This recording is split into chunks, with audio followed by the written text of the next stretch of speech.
I think it's a beautiful thing all the way around. The thing, like I said, the thing I appreciate most is how she handles it, how Trav handles it. You know, they just do it the right way, and they're not a distraction by any means. People always ask, are they a distraction? Absolutely. Weddings, shade, grief, and million-dollar surprises. The Travis universe is on fire. This week in the ever-expanding Travis and Taylor saga, we've got everything. First, Coach Andy Reid teases the kind of jaw-dropping stories he might share at a Travis Kelce Taylor Swift wedding, and slyly admits there are some he wouldn't dare repeat. Then Swifties turn up the heat, roasting injured NFL star CJ Gardner Johnson with savage karma jokes, while Jason and Kylie Kelce step into a far more somber scene, paying their respects at the funeral of Ed Kelce's longtime partner. Meanwhile, Travis makes it rain, dropping a jaw-dropping $1 million on Chiefs-themed luxury gifts. And just when fans thought they could catch their breath, Well, there are a few I can't tell. Come on. the Scripps frontman casually reveals Taylor once fangirled over his lyrics, and the internet loses its mind. The Travis universe.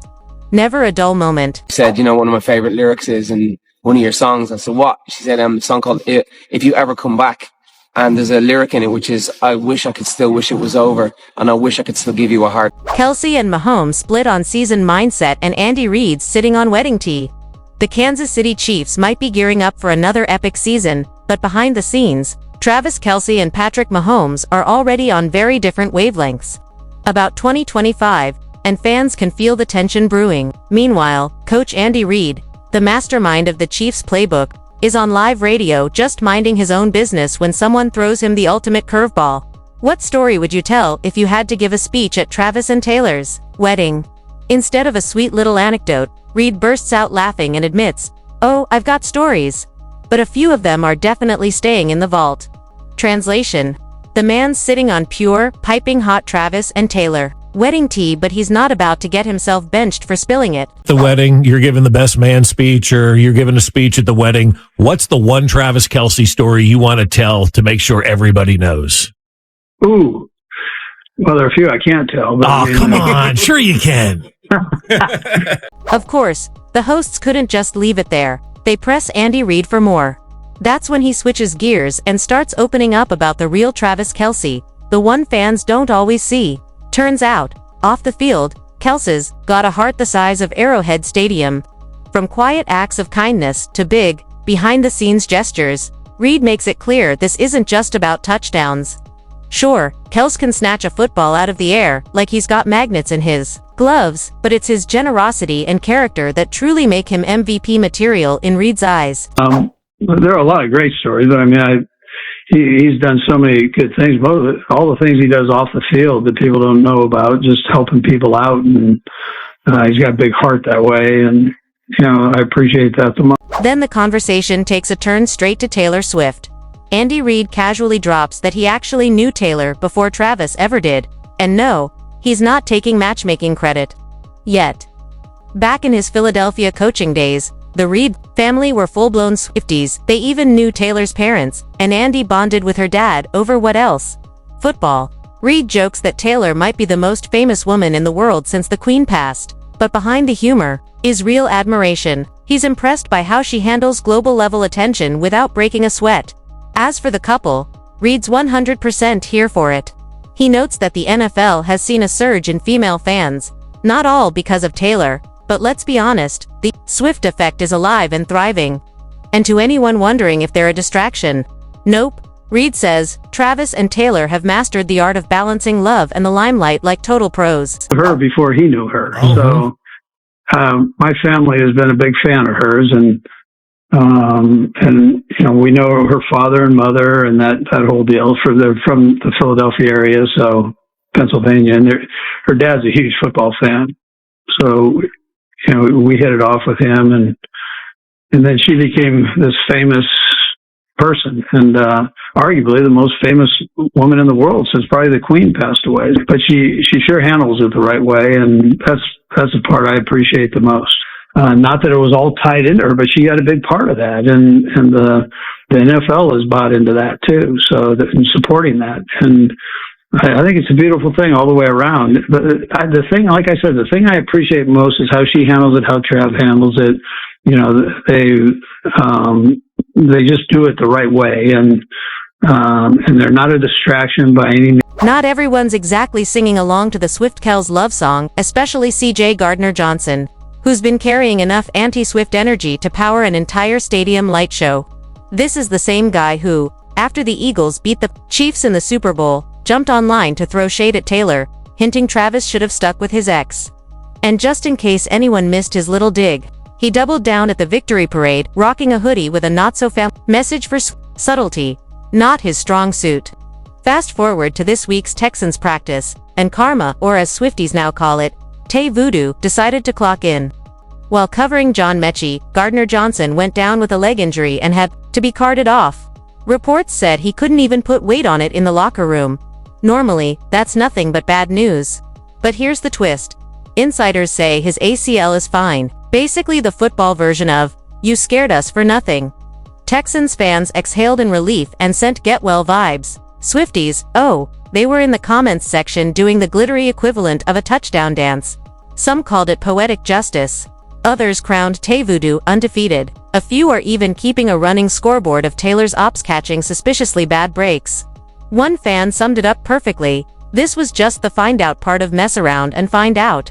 Meanwhile, the Kelce family found themselves in a very different spotlight, one with black dresses instead of game day jerseys. Jason and Kylie Kelce arrived at St. John Vianney Catholic Church for the funeral of Ed Kelce's longtime partner, Maureen McGuire. Jason was sharp in a dark suit, coffee in hand because apparently even funerals don't start without a caffeine pregame. Kylie kept it timeless in a black dress and heels, radiating quiet grace. They blended into the mourners, saying goodbye to Maureen, who passed at 74 and had been Ed's travel buddy, football convert, and co-pilot in life. Ed looked like a man who had lost more than just a love, but a partner in adventure. Bagpipes played, mourners hugged, and pallbearers carried her coffin to a silver hearse for a final VIP send-off. Notably missing, Travis and Taylor.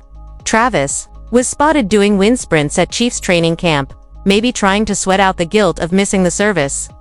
Taylor was MIA too, though Ed had previously shared sweet photos of her with Maureen, including one where Maureen jokingly claimed Ed as her boyfriend when Taylor snapped a selfie with him. The church was just a short drive from Jason's $6 million Haverford mansion. But parking was such chaos that some mourners left their cars at a supermarket. Even police and unmarked vehicles showed up for crowd control. Maureen's obituary didn't spill how she and Ed met, but it painted her as someone who squeezed every drop out of life. Concerts, games, travel, and 2 loyal dogs named Butch and Toe, instead of flowers. Ed requested donations to the Penn Heart Transplant Fund, honoring the surgery that gave her extra years. While grief hung heavy in Pennsylvania, Travis was making headlines for something else entirely, playing Santa Claus, Chief style. Word is, he teamed up with Patrick Mahomes to drop a jaw-dropping $1 million on luxury gifts for the team. We're talking Rolex watches, Louis Vuitton backpacks, and bottles of wine so expensive you'd be scared to open them. Each player's haul reportedly rang up at around $17,000. The kind of team bonding that makes you forget about grueling two-a-days and ice baths. Insiders whisper this could be Travis's last season, which might explain the generosity. Think Oprah mode. You get a watch. You get designer luggage. You get wine that'll make you cry. And while Travis is out here making it rain, Taylor just had her own little plot twist. Turns out she's not only the queen of Swifties, she's also a certified Script fangirl. According to the Script's frontman, Danny O'Donohue, Taylor once geeked out over their lyrics, the way the rest of us obsess over her bridges. In a TikTok video, Danny rewound to her Red Tour days in London, when he joined her on stage to perform Break. Backstage, they got to talking about songwriting, and Taylor, then 24, confessed she had a favorite line from their song, If You Ever Come Back. Wishing you could still wish it was over. Peak breakup poetry. And in true Taylor fashion, she knew exactly how to spot a line that cuts deep. We were backstage, we were doing a duet in the O2, we were talking about lyrics, and she said, one of my favorite lyrics is in one of your songs. I said, what? She said, a song called If You Ever Come Back, and there's a lyric in it which is, I wish I could still wish it was over, and I wish I could still give you a heart. And then Danny dropped the mic. If I'm a Swiftie, then Taylor's officially a... No, I'm a Swiftie, but I guess Taylor's a Scriptie. Cue the internet absolutely losing it. Swifties flooded the comments with lines like, My two worlds just collided, you have my full attention. Proceed. Some sat frozen in emoji shock. Others immediately started merging fandoms, like it was a corporate takeover. Naturally, reunion requests started flying faster than front row friendship bracelets. Fans were calling for another collab, maybe even a mashup, with many swearing right where you left me would be pure heartbreak. Magic paired with the man who can't be moved. Honestly, they might be right. That combo could cause enough emotional damage to require tissues, therapy, and a mid-song snack break. But while Taylor's lyrics can linger like a bruise, Travis Kelce operates on a delete and move on philosophy. And right now, that's showing in a surprising split with Patrick Mahomes over their 2025 game mindset. He's deep in reflect, improve, grind mode, rewatching game film like it's a horror flick he can't look away from. Circling every missed throw like it personally insulted his family. He's talking laser focus, surgical execution, and making sure the defense can relax while he surgically slices up opponents. Kelce, meanwhile, tossed that Eagles loss straight into the mental dumpster, lit a match, and probably roasted a marshmallow over it.